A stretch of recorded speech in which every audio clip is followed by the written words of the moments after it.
বিনা হিসেবে জাহান্নামী যারা, এরা আমাদের মুসলমান ছেলেদের আইকন। হ্যাঁ, মেসি কি জান্নাতি? জান্নাতে যাবে? মেসি যদি এখন এই অবস্থায় মারা যায়, তাহলে ও কিভাবে আমার আইকন হয়? আমি ওর নামে লেখা টি শার্ট পরে কিভাবে ঘুরি? তার প্রতি আমার ভালোবাসা কিভাবে জন্মায়? কিভাবে জন্মায়? আমি তো মুসলমানের সন্তান। আমার আইডল হওয়ার কথা ছিল মুহাম্মদ রাসূলুল্লাহ সাল্লাল্লাহু আলাইহি ওয়াসাল্লাম। আমার আইডল হওয়ার কথা ছিল আবু বকর, ওমর, খালিদ ইবনে ওয়ালিদ, মুহাম্মদ বিন কাসিম, হ্যাঁ, মাহমুদ গজনবী, এরা আমাদের আইডল হওয়ার কথা ছিল। আজকে আমাদের আইডল কারা? যারা বিনা হিসেবে জাহান্নামী।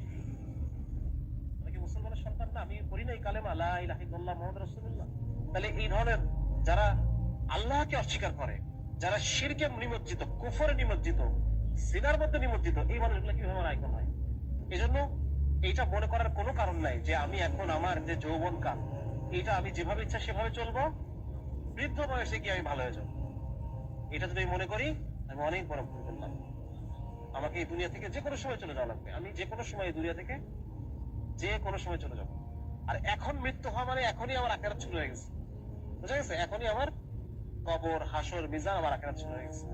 যার কারণে এটা, এই ভুল থেকে আমাদের উঠতে হবে এবং মুসলিম হিসেবে আমাকে নিজেকে চিনতে হবে যে আমি সবার আগে একজন কি, সবার আগে আমি একজন মুসলমান। আমি আল্লাহ তাআলার বান্দা।